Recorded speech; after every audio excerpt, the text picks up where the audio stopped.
আসসালামু আলাইকুম। শুরু করছি কৃষি সংবাদ, সাথে আছি মোহাম্মদ রাইহান। এখনকার এই সংবাদ আয়োজন একই সঙ্গে চ্যানেল আইয়ের ইউটিউব চ্যানেল এবং চ্যানেল আইয়ের ওটিটি প্ল্যাটফর্ম আই স্ক্রিনে লাইভ স্ট্রিম হচ্ছে। নগরের প্রবীণ নাগরিকদের জীবনে ছাদ কৃষি হয়ে উঠছে শান্তি ও স্বস্তির ঠিকানা। সময় কাটানোর পাশাপাশি তাদের মানসিক প্রশান্তিরও আশ্রয়স্থল হয়ে উঠছে ছাদ কৃষি। মহাখালীর ডিওএইচএসে এমনই এক দৃষ্টান্ত গড়েছেন মমতাজ জামান। বিস্তারিত জানাচ্ছেন শাইখ সিরাজ। মহাখালীর ডিওএইচএসের ২৭০০ বর্গফুটের এই ছাদ জুড়ে ফুল, ফল, শাকসবজি আর রকমারি উদ্ভিদ নিয়ে সাজানো।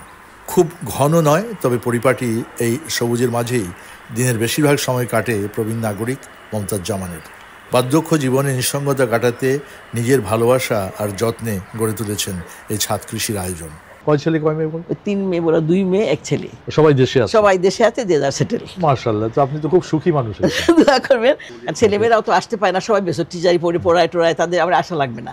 ফোন করো, খুঁজলো, আমি ভালো আছি, আমি ব্যস্ত আছি।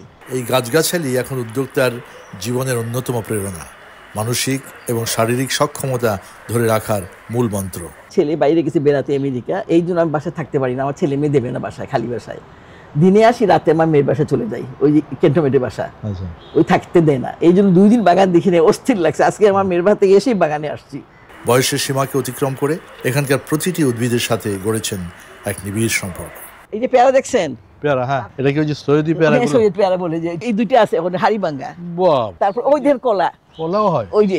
তারপর এই যে আমরা খুব ধরে, এই একটা আমরা প্রচুর ধরে, এই যে 2টা গাছ, এই যে আবার ফুল আসছে, আমরা খুব হয়। তারপরে এই যে আনার, এই যে আনার, আর এই গাছে আনারটা খুবই মিষ্টি। শহরে নগরে বসবাস করা বয়স্ক নাগরিকেরা একটা সময় এসে প্রচণ্ড রকম বিষণ্ণতায় চলে যান। ছেলে মেয়ে যে যার মতো ঘর সংসার নিয়ে সরে যায়। এই সময়টাতে এদের মধ্যে অনেকেই আছে যারা ছাদ কৃষি কিংবা ছাদ বাগান করে অনেকটা ভালো আছেন। মিসেস মমতাজ তাদের মধ্যে একজন, যিনি এই ক্ষেত্রটাকে ধরে জীবনযাপন করছেন। এটাই তার আনন্দ, এটাই তার ঘর, এটাই তার সংসার। আপনার মতো এমন যদি কেউ থাকেন, তার জন্য এরকম একটি ছাদ কৃষি হতে পারে কার্যকরী ভূমিকা। ঢাকার মহাখালীর ডিওএইচএস থেকে শাইখ সিরাজ, চ্যানেল আই। দর্শক, এ নিয়ে বিস্তারিত প্রতিবেদন দেখবেন আগামীকাল বেলা 3টা 5 মিনিটে হৃদয়ে মাটি ও মানুষের ডাক অনুষ্ঠানে। চাঁদপুরের ইলিশের দাম নিয়ন্ত্রণে রাখতে উদ্যোগ নিয়েছে জেলা প্রশাসন। আশেপাশের জেলার সাথে সমন্বয় করে ইলিশের দাম নির্ধারণের জন্য মৎস্য ও প্রাণী সম্পদ মন্ত্রণালয়ে একটি প্রস্তাব পাঠানো হয়েছে। এমন প্রস্তাবে ক্রেতারা খুশি হলেও মিশ্র প্রতিক্রিয়া দেখা দিয়েছে ব্যবসায়ীদের মাঝে। মোর্শেদ আলমের তথ্য ভিডিও চিত্রে রাজীব আহমেদের রিপোর্ট। দক্ষিণাঞ্চলের অন্যতম বৃহৎ মৎস্য অবতরণ কেন্দ্র চাঁদপুর বড় স্টেশন মাছঘাট। সারা দেশে চাঁদপুরের ইলিশের বাড়তি কদর থাকায় পদ্মা মেঘনার পাশাপাশি দেশের বিভিন্ন অঞ্চলের ব্যবসায়ীরা ইলিশ নিয়ে আসেন এই ঘাটে। চাহিদার তুলনায় ঘাটে ইলিশের সরবরাহ কম থাকায় নিলামে পাল্লা দিয়ে দাম হাঁকাচ্ছেন আড়তদাররা। এতে ইলিশের দাম বেড়েছে কয়েক গুণ। ইলিশ যদি তাদের যে উৎপাদন খরচ বা ধরার খরচ, তাদের পরিবহন খরচ বা তাদের সংরক্ষণ খরচ, সেইটাকে যদি হিসাব করে এটা মূল্য নির্ধারণ করা হয়, সেই মূল্য অনুযায়ী ইলিশটা যদি বিক্রয় হয়, তাহলে আমাদের সাধারণ যারা মানুষ আছে, মধ্যবিত্ত মানুষ আছে, তারা হয়তো ইলিশটা কিনতে পারবে, তারা খেতে পারবে। দাম নির্ধারণে মন্ত্রণালয়কে চিঠি পাঠানোর বিষয়টি জানাজানি হলে মিশ্র প্রতিক্রিয়া দেখা দেয় ব্যবসায়ীদের মাঝে।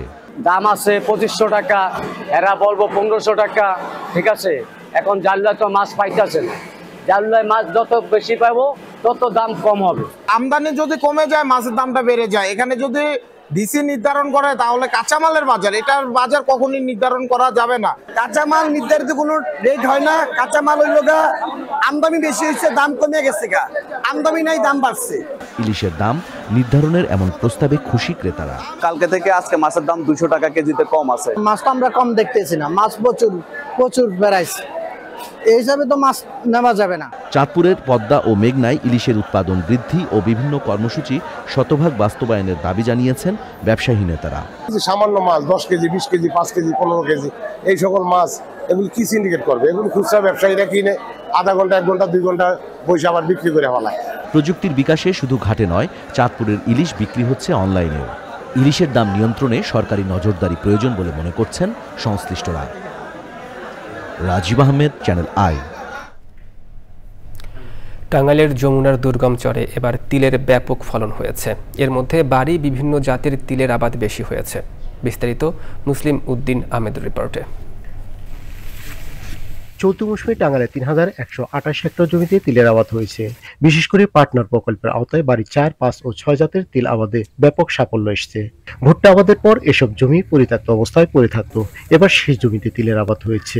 তিল আমরা বুই না অনেকটা বাম্বার ফলন পাইতেছি। এই তিল অনেক সুন্দর হয়েছে। এই বছর আমরা তিল ফলন করছি, আল্লাহর রহমতে তিল মনে করেন অনেক ভালো। অন্যান্য আবাদের থেকে তিলের আবাদে লাভবান পাবো মনে হয়, আশা করি। জেলার চরাঞ্চলের অনাবাদী জমিগুলো এই সময়টাতে আবাদের আওতায় আনতে কৃষকদের তথ্য ও প্রযুক্তিগত সহায়তা দিচ্ছে বাংলাদেশ কৃষি গবেষণা ইনস্টিটিউটের সরজমিন গবেষণা বিভাগ। যে ফলন হয়েছে সেই ফলনটা দেখে কৃষক খুবই খুশি। তারা যেখানে স্থানীয় তিল অল্প অল্প চাষ করত পাটের পাশাপাশি, এবং সামনের বছর আমরা আমাদের এই তিলের যে বীজগুলা সেগুলো আমরা সংরক্ষণ করে আমাদের যে গ্যাপ সেটা আমরা গুড এগ্রিকালচারাল প্র্যাকটিস ফলো করে এই তিল থেকে আমরা বীজ হিসেবে রাখবো। নানান পুষ্টিগুণে ভরা এই তিলের আবাদ সারা দেশে ছড়িয়ে দেওয়ার পাশাপাশি বিদেশ থেকে তেল আমদানি নির্ভরতা কমিয়ে আনতে কাজ করে যাচ্ছে কৃষি বিজ্ঞানীরা। চর অঞ্চলগুলোতে যদি আমরা এই তিলের আবাদ সম্প্রসারিত করতে পারি তাহলে আমাদের দেশে তেলের যে ঘাটতি রয়েছে এটা আমরা অনেকাংশেই পূরণ করতে পারবো। ক্যালসিয়াম ও ফসফরাসের মতো খনিজ এবং প্রয়োজনে বেশ কয়েকটি অ্যান্টিঅক্সিডেন্টও রয়েছে তিলের মধ্যে। ত্বকের উজ্জ্বলতা ধরে রাখা এবং রক্তে শর্করার মাত্রা নিয়ন্ত্রণে রাখা সহ হাজারো ঔষধগুণে ভরা তিল। পরিকল্পিতভাবে তিলের আবাদ করা হলে কৃষক লাভবান হওয়ার পাশাপাশি বিদেশ থেকে তেল আমদানি নির্ভরতা কমে আসবে বলে মনে করছেন সংশ্লিষ্টরা। টাঙ্গাইলের ভুয়াপুর থেকে মুসলিম উদ্দিন আহমেদ, চ্যানেল আই। দর্শক, এই ছিল কৃষি সংবাদ। এতক্ষণ সাথে থাকার জন্য ধন্যবাদ সবাইকে।